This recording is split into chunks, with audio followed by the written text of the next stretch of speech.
लखनऊ की गलियों से लेकर पूर्वांचल के गांवों तक इन दिनों एक ही चर्चा है, यूजीसी के नए समांतर नियमों यानी promotion of equity in higher education institutions regulations 2026 पर सुप्रीम कोर्ट का स्टे 29 जनवरी 2026 को इसी साल चीफ जस्टिस सूर्यकांत साहब और जस्टिस जोयमाला बागची साहब ने की बेंच ने इन नियमों को अस्पष्ट और दुरुपयोग की आशंका बताते हुए स्थगित कर दिया। 2012 के पुराने नियम फिर से लागू हो गए, लेकिन ये फैसला बहुत देर से आया। स्वर्ण समुदाय में गुस्सा, स्वर्ण समुदाय में अपर कास्ट में गुस्सा पहले ही भड़क चुका था। यूपी में भाजपा पदाधिकारी इस्तीफा दे चुके, छात्र सड़कों पर उतर आए और सोशल मीडिया पर रिवर्स डिस्क्रिमिनेशन की आवाजें गूंज रही हैं।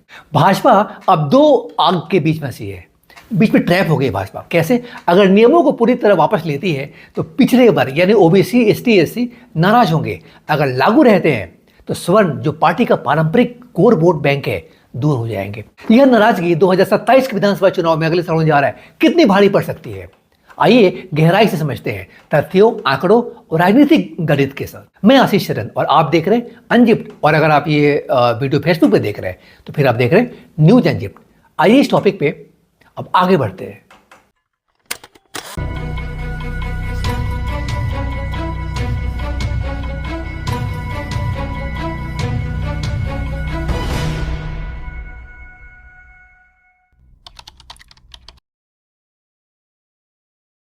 यूजीसी ने इस साल जनवरी में promotion of equity in higher education institution 2026 नाम से नए इक्विटी नियम लागू किए, जिनमें कैंपस पर जातीय भेदभाव रोकने के लिए संस्थानों पर, इंस्टीट्यूशंस पे कई तरह की जिम्मेदारियां डाली गई।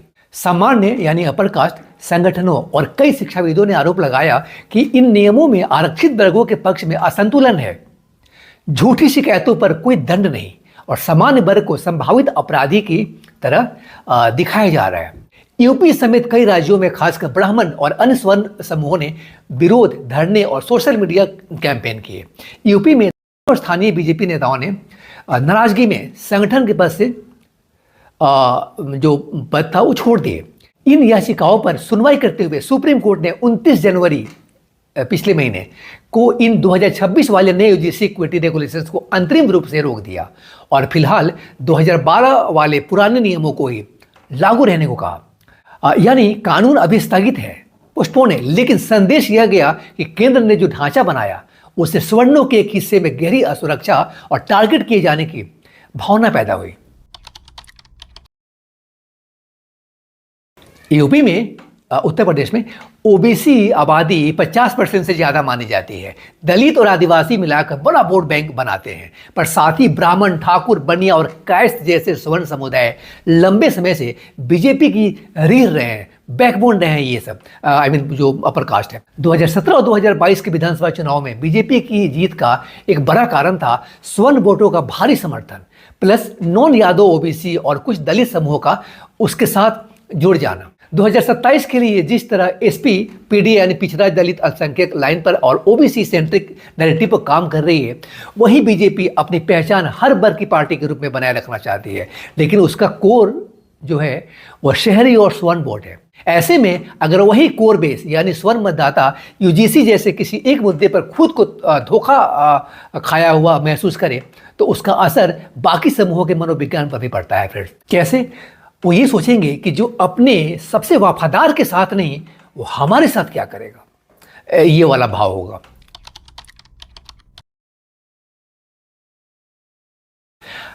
आपके सवाल का पहला पक्ष यह है कि अगर बीजेपी सरकार इन नियमों को आंशिक या पूरी तरह वापस लेने, नरम करने या थोड़ा सॉफ्ट कॉर्नर लेके चले का रास्ता चुनती है तो फिर क्या होगा? देखिए, ओबीसी और एससी एसटी समूहों के बीच पहले से ही एक बड़ा विमर्श चल रहा है कि आरक्षण और सामाजिक न्याय के मोर्चे पर रोलबैक की कोशिशें हो रही हैं, चाहे वो ओबीसी आरक्षण की अंदरूनी कैटेगरी हो या कास्ट सेंसस का सवाल। यूजीसी के इक्विटी रूल्स को इन समूहों के कई संगठनों ने जरूरी सुरक्षा कवच बताया था, क्योंकि इस कैंपसों में जो कैंपस है उस पर भेदभाव और एक्सक्लूजन की घटनाओं पर सुप्रीम कोर्ट ने भी चिंता जताई और यूजीसी को कड़े दिशा निर्देशों को बनाने को कहा कि भाई आप ना वो करिए। अब अगर बीजेपी सुप्रीम कोर्ट की स्टे के बाद इन नियमों को पूरी तरह डाइल्यूट या वापस लेने की तरफ जाए और इसे खुले तौर पर स्व नाराजगी शांत करने के कदम के रूप में देखा जाए तो एसपी, बीएसपी, कांग्रेस सब इसे सोशल जस्टिस रोलबैक का नारा बनाकर इस्तेमाल करेंगे, खासकर पूर्वांचल और बुंदेलखंड के उन इलाकों में जहां पिछड़ा दलित मोबिलाइजेशन पहले से तेज है। देखिए, एक तरफ ब्राह्मण और राजपूत मानेंगे कि उनकी आवाज सुनी गई, दूसरी तरफ पिछड़ा और दलित छात्र कहेंगे कि हमारे हक की फाइल वहीं से वापस मुड़ गई जहां से समानता की उम्मीद थी। इससे 2027 की जमीन पर यह फ्रेम बनाया जा सकता है कि बीजेपी ने अपने ट्रेडिशनल अपर कास्ट वोट बचाने के लिए ऑपरेस्ट वर्गों की सुरक्षा के नियमों की बलि दे दी।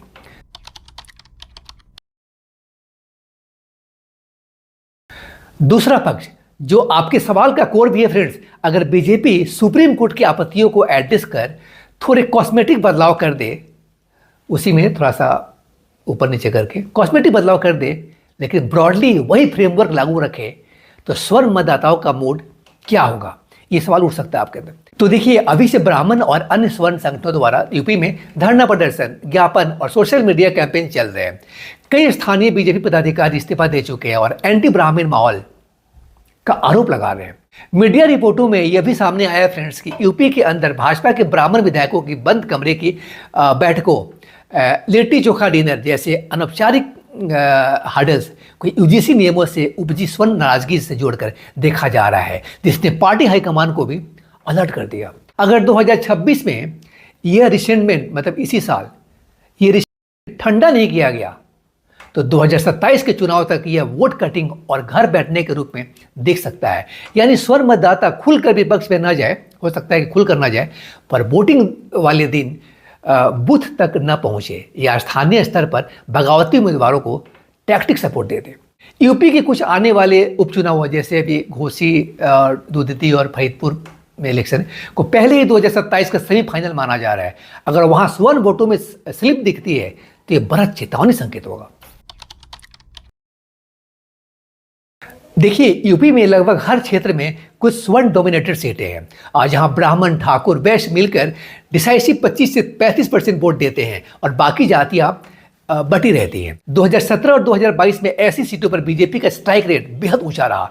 कई जगह विपक्ष सिर्फ दूसरे नंबर पर भी नहीं आ पाया, सेकंड पोजीशन पे भी विपक्ष नहीं आ पाया ऑपरेशन बढ़े। अगर यूजीसी वाले मुद्दे के कारण स्वर्ण वोटों का सिर्फ 8 से 10% हिस्सा भी बीजेपी से खिसक कर एसपी, कांग्रेस या किसी बगावती प्रत्याशी की तरफ जाता है या कम से कम घर बैठ जाता है, तो दर्जनों सीटों पर मार्जिन अचानक 20 से 25 हजार से गिरकर 2 से 5 हजार पर आ जाएगा। उदाहरण के रूप में जैसे अब इमेजिन कीजिए फ्रेंड्स कि तराई या अवध क्षेत्र की एक सीट जहां 30% स्वर्ण, 25% नॉन यादव ओबीसी, 18% दलित, 15% मुस्लिम और बाकी अन्य हैं।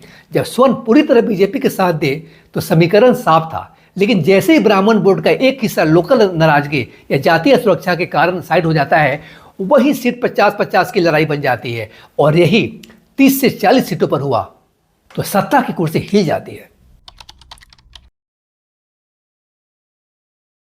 देखिए, आने वाले महीनों में असली लड़ाई सिर्फ सीटों की नहीं, कहानी की होगी। किसने किसको धोखा दिया, बीजेपी का नैरेटिव क्या होगा। देखिए, उनका ये कहना होगा कि ये नियम तो एससी, एसटी, ओबीसी ही नहीं, सबके लिए बराबरी और डिग्निटी की सुरक्षा के लिए थे, सुप्रीम कोर्ट की गाइडलाइन पर बने और अब कोर्ट की ही समीक्षा पर रुके हैं, हम किसी वर्ग के खिलाफ नहीं हैं, उनका ये नैरेटिव होगा। स्वर्ण नाराजगी का नैरेटिव क्या होगा, आपने हमारे बच्चों को कैंपस में झूठे केसों के डर में जीने के लिए छोड़ दिया, हमें ही सस्पेक्ट बना दिया, हमारी आवाज़ उठने पर भी आपने दिल्ली, लखनऊ में हमें साइलेंट रखा। विपक्ष का नैरेटिव क्या होगा, उनका ये कहना होगा कि बीजेपी ने पहले पिछड़े दलितों के नाम पर वोट लिया, फिर स्वर्णों के दबाव में सोशल जस्टिस की फाइल रोक दी। ये पार्टी किसी के साथ नहीं, सिर्फ सत्ता के साथ खड़ी है। अगर स्वर्ण जातियाँ खुलकर विरोध में आ जाती है फ्रेंड्स, तो ये बीजेपी के लिए सिर्फ गणितीय नुकसान नहीं होगा, बल्कि मोरल हार्ट भी होगा, मोरल हार्ट होगा, क्योंकि यही वर्ग 1990 के मंडल आंदोलन से लेकर आज तक उसके साथ आइडियोलॉजिकल कोर की तरह खड़ा रहा है। यूजीसी के नए नियम भले ही सुप्रीम कोर्ट की स्टे के कारण कुछ समय के लिए ठहर गए हों, लेकिन उन्होंने यूपी की राजनीति में जातीय असंतुलन का डर जरूर जगा दिया है। स्वर्ण मतदाता महसूस कर रहे हैं कि उनका विश्वास आजमाया जा रहा है, जबकि पिछड़ा दलित वर्ग सोच रहा है कि उनके लिए बने सुरक्षा कवच कहीं आधे रास्ते में ही कट न जाए। अगर बीजेपी इस बारीक संतुलन को संभाल नहीं पाई तो 2027 का चुनाव सिर्फ सत्ता परिवर्तन नहीं, सामाजिक समीकरण के बड़े अपहीबल का चुनाव भी बन सकता है। सवाल यह नहीं कि कौन जीतेगा, सवाल यह नहीं है कि कौन जीतेगा, असली सवाल यह है कि किस किस की नाराजगी किसके साथ जाएगी। मैं आशीष शरण और आप देख रहे थे अनजिप्ट, और अगर आप ये वीडियो फेसबुक पे देख रहे थे तो फिर आप देख रहे थे न्यूज अनजिप्ट। Stay tune to this channel for more latest news updates. Thank you.